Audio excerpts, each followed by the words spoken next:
Subscribe to History Vault right now because what you're about to learn explains why medieval timber buildings, bridges, ships, and churches are still standing after 500 to 900 years, while modern, untreated wood can fail in a decade. This is not a legend or a symbolic ritual. It is a deliberate wood coating method developed through trial, scarcity, and deep observation of decay. Medieval builders did not preserve timber by chance. They used a specific protective coat that modern construction quietly abandoned, and the results speak for themselves. The medieval wood coat was not paint, stain, or varnish as we know them today. What preserved medieval timber was a breathable, sacrificial coating designed to protect wood fibers without sealing them. Modern coatings trap moisture inside wood, accelerating rot once water gets in. Medieval builders understood that wood must breathe. Their solution was a blend of tar, oils, lime, ash, and sometimes animal fats, adjusted depending on climate and timber species. This coating did not harden into a shell.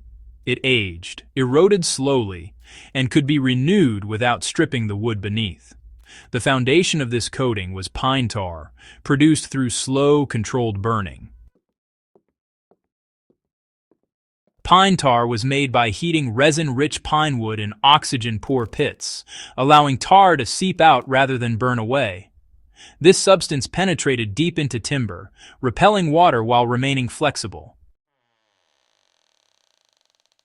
Viking ships, medieval roof beams, and bridge piles were saturated with it. If you want to apply this historically, the wood must be dry, warm, and untreated. Heat the tar gently, brush it on hot, and allow it to soak rather than sit on the surface. Lime and wood ash were added not for strength, but for biological control. Rot is not just moisture damage, it is biological attack. Medieval builders knew this long before germ theory.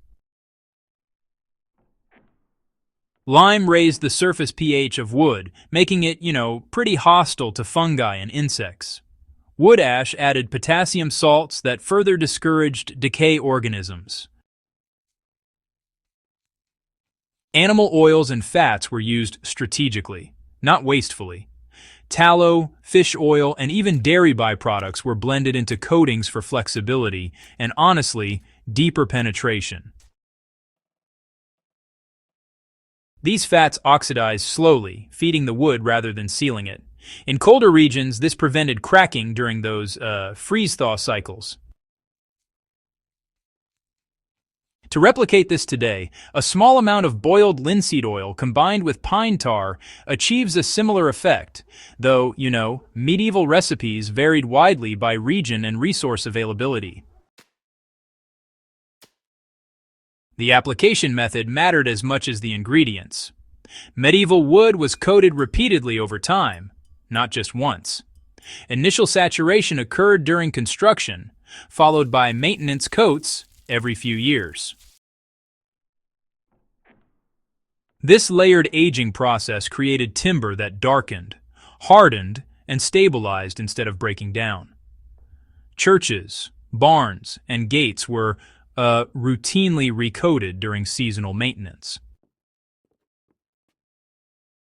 If applied today, the first coat should be heavy, the second lighter, and, later coats thinner still, allowing the wood to reach equilibrium.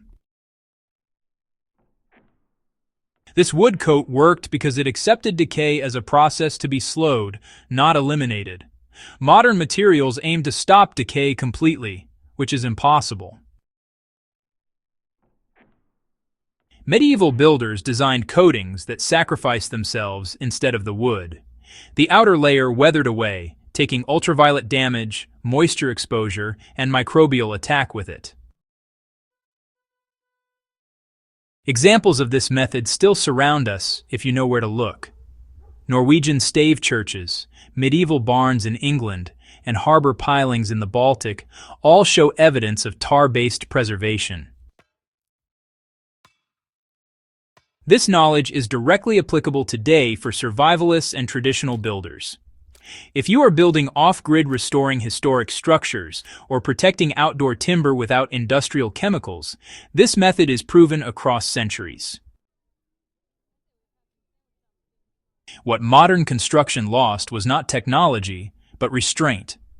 Medieval builders worked with materials that aged gracefully instead of failing suddenly. Their wood coat did not promise permanence.